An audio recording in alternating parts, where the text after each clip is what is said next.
Well, let's talk about Jake Oettinger of the Dallas Stars. Jake Oettinger was 5th on my previous power ranking, and he had dropped one spot from being 4th on the previous ranking. By the way, as you can see, I'm sitting in my vehicle and it's raining and sleeting at the moment, so I apologize for that background noise.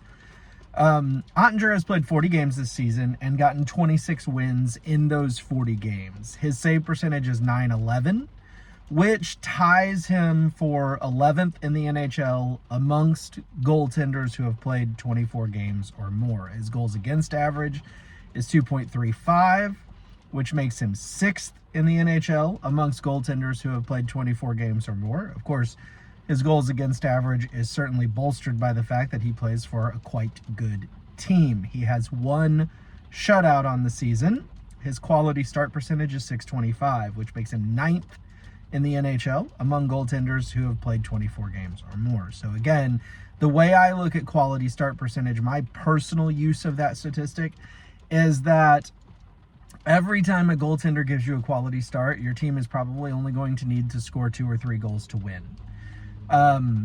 That's not always true. If you allow a ton of shots and your goaltender gives you a quality start, you may still need to score 4 goals to win, depending on what he does. I mean, a quality start does not, if you allow 40 shots and your goaltender stops 90% of them or allows 4 goals, he's still going to be credited with a quality start, but you're going to have to score 5 goals to win that game because you've allowed so many dang shots.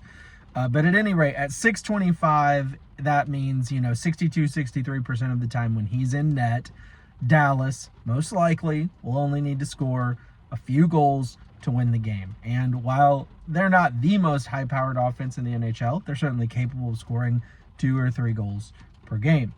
His goals saved above expected, according to Hockey Reference, is 9.9, and according to Money Puck is 9.3. So both, they're pretty much in agreement there, and those are both, pretty good numbers for somebody who's played 40 games.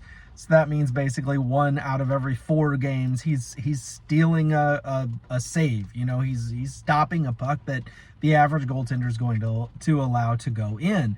Now, interestingly, with Hockey Reference, their 9.9 goals saved above expected ranks him 10th in their ranking. But for Money Puck, at 9.3 goals saved above expected, he's 19th. So they obviously have ranked a lot of goaltenders higher than Hockey Reference has on the goals saved above expected category.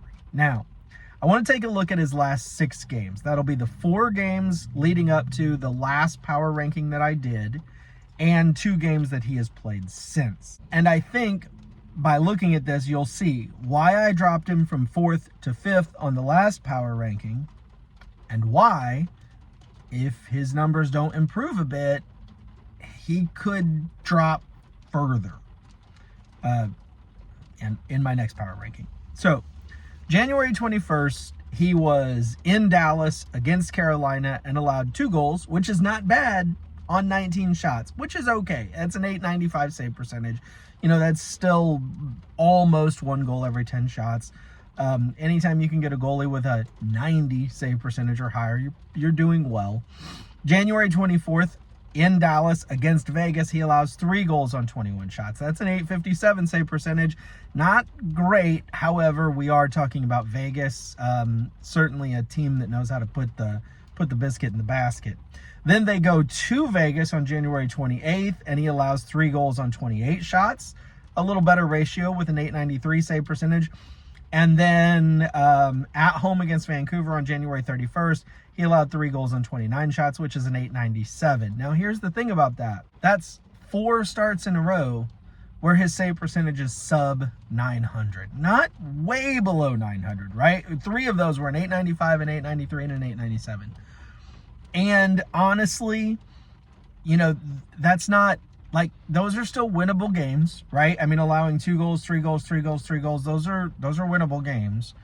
But he's better than that, I think, and obviously we could go back and examine every single goal. There's no doubt that not every one of those goals can be laid at the feet of Jake Oettinger and said, you should have made this save. I'm sure if I went back and reviewed them all, I don't remember even the ones that I did see, you know, how many of them were tip-ins and deflections or breakaways or odd man rushes or, you know, one-timers from a foot away or power play goals or whatever. So again, there's more to the information than just what's presented here, but this does paint a picture of Oettinger having a good but not great stretch of games. Then at Anaheim, who they've had their scoring troubles this year, so you got to take that into consideration. He allowed 2 goals on 28 shots. That's a .929 save percentage.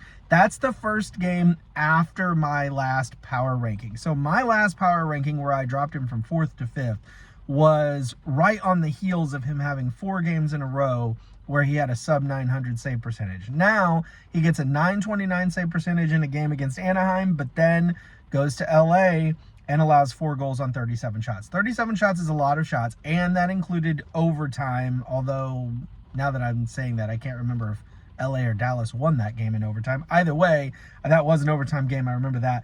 So that's an .892 save percentage. Again, really close to 900, and 37 shots is a high amount of shots to you know, force your goaltender to see.